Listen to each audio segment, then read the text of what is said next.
नमस्कार दोस्तों, स्वागत है आपका बजरंग न्यूज पर। चलिए जानते हैं आज की देश और दुनिया की 25 सिलेक्टेड काम की और महत्वपूर्ण बड़ी खबरों को सिर्फ 15 मिनट में।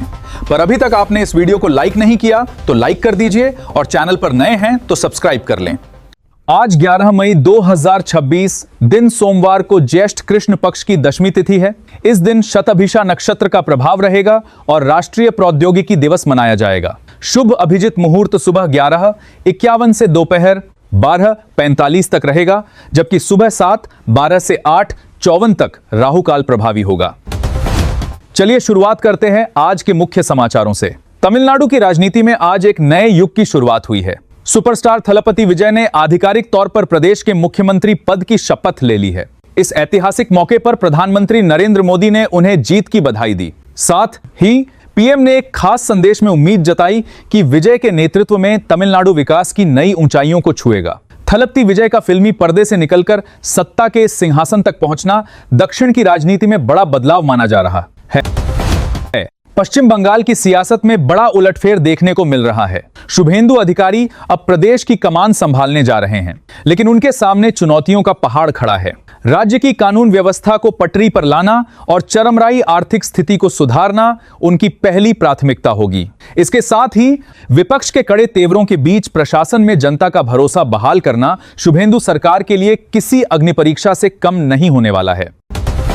पश्चिम बंगाल में नई सरकार के गठन के साथ ही विकास की लहर तेज हो गई है। शुभेंदु सरकार ने मोदी की गारंटी को हर घर तक पहुंचाने के लिए 7 बड़ी योजनाओं वाला एक मेगा प्लान तैयार किया है। इस मास्टर प्लान का मकसद स्वास्थ्य, शिक्षा और रोजगार जैसे बुनियादी मुद्दों पर सीधा प्रहार करना है। सरकार का दावा है कि इन योजनाओं के लागू होते ही बंगाल के हर नागरिक के जीवन स्तर में सकारात्मक सुधार देखने को मिलेगा। भारत ने रक्षा के क्षेत्र में एक और कीर्तिमान स्थापित किया है। 5000 किलोमीटर की मारक क्षमता वाली अग्नि 5 मिसाइल का सफल परीक्षण कर भारत ने दुनिया को अपनी ताकत दिखा दी है।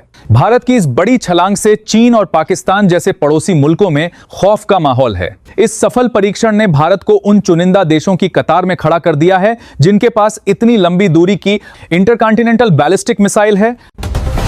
कुदरत का कहर अब देश के 16 राज्यों पर भारी पड़ने वाला है। मौसम विभाग IMD ने उत्तर प्रदेश और दिल्ली समेत कई इलाकों में तबाही वाला अलर्ट जारी किया है। रिपोर्ट के मुताबिक 80 किलोमीटर प्रति घंटे की रफ्तार से चलने वाली तेज हवाएं और भारी बारिश जनजीवन को अस्त व्यस्त कर सकती हैं। प्रशासन ने लोगों से बेवजह घरों से बाहर न निकलने की अपील की है ताकि किसी भी तरह की अनहोनी से बचा सके।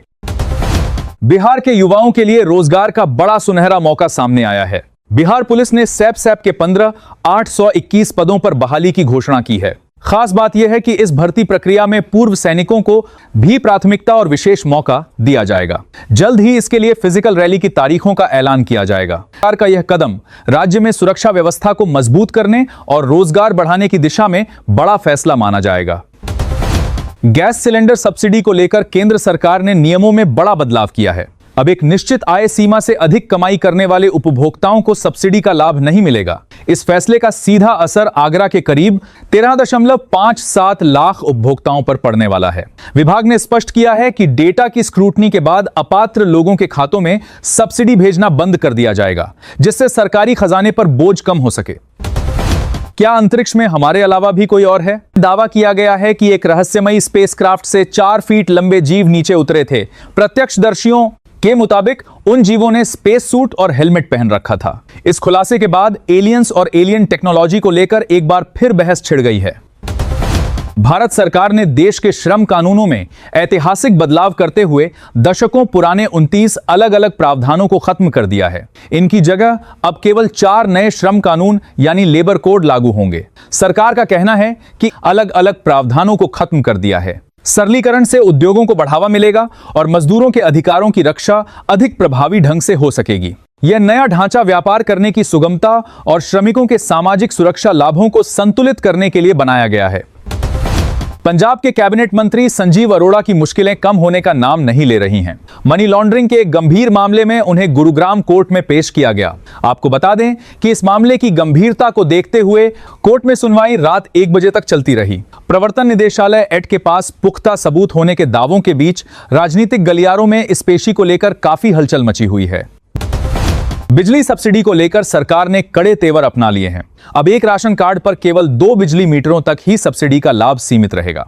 अगर किसी उपभोक्ता के पास तीसरा मीटर है तो उसे पूरी दर से बिजली का बिल चुकाना होगा। इस फैसले का मकसद सब्सिडी के दुरुपयोग को रोकना है और प्रशासन अब डेटा को राशन कार्ड से लिंक कर रहा है ताकि केवल जरूरतमंदों को ही सरकारी छूट का सीधा फायदा मिल सके।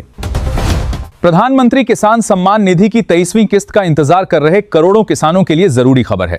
2000 की राशि खाते में आने से पहले आपको 3 बड़ी गलतियों से बचना होगा। अगर आपका eKYC अधूरा है, बैंक खाता आधार से लिंक नहीं है या लैंड सीडिंग में कोई त्रुटि है तो आपकी किस्त अटक सकती है। कृषि विभाग ने स्पष्ट किया है कि इन कमियों को समय रहते दूर न करने वाले किसानों को इस बार योजना का लाभ नहीं मिल पाएगा।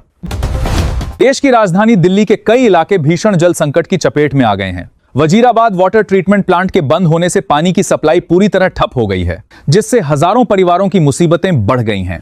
यमुना में पानी के गिरते स्तर और तकनीकी खराबी को इस संकट की मुख्य वजह बताया जा रहा है। टैंकरों के भरोसे बैठे लोगों में प्रशासन के खिलाफ भारी गुस्सा है, जबकि अधिकारी प्लांट को जल्द चालू करने की कोशिश में जुटे हैं। पश्चिम बंगाल में चुनाव के दौरान होने वाली हिंसा को रोकने के लिए मुख्य चुनाव आयुक्त ज्ञानेश कुमार ने कमान संभाल ली है। उन्होंने पुलिस और स्थानीय प्रशासन को जीरो टॉलरेंस नीति अपनाने का कड़ा आदेश दिया। बीएस आयोग ने साफ कर दिया है कि किसी भी प्रकार की गड़बड़ी या हिंसा होने पर संबंधित अधिकारियों की सीधी जवाबदेही तय की जाएगी। शांतिपूर्ण मतदान सुनिश्चित करने के लिए राज्य के संवेदनशील इलाकों में सुरक्षा के पुख्ता इंतजाम किए जा रहे हैं।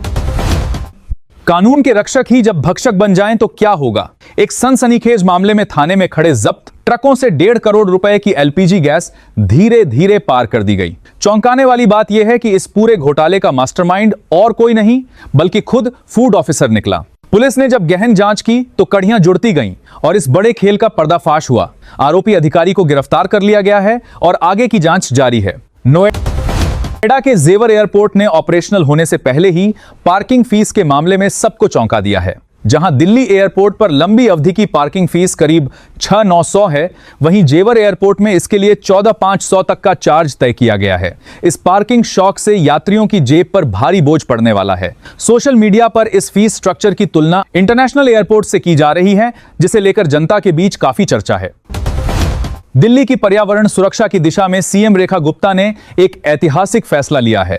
सेंट्रल रिज के 673 हेक्टेयर इलाके को अब आधिकारिक तौर पर आरक्षित वन घोषित कर दिया गया है। इस कदम के साथ ही क्षेत्र में बड़े पैमाने पर नीम, पीपल और जामुन जैसे पारंपरिक पेड़ों को लगाने का अभियान शुरू होगा।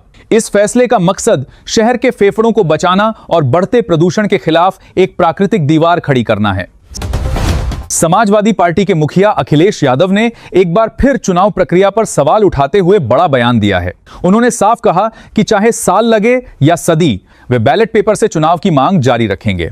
अखिलेश ने तंज कसते हुए कहा कि लोकतंत्र की शुद्धता के लिए ईवीएम को हटाना अनिवार्य है। साथ ही उन्होंने कैबिनेट विस्तार को लेकर भी सरकार को घेरा और इसे जनता का ध्यान भटकाने वाली राजनीति करार दिया। उत्तराखंड के बिजली उपभोक्ताओं के लिए एक झटका देने वाली खबर आ रही है।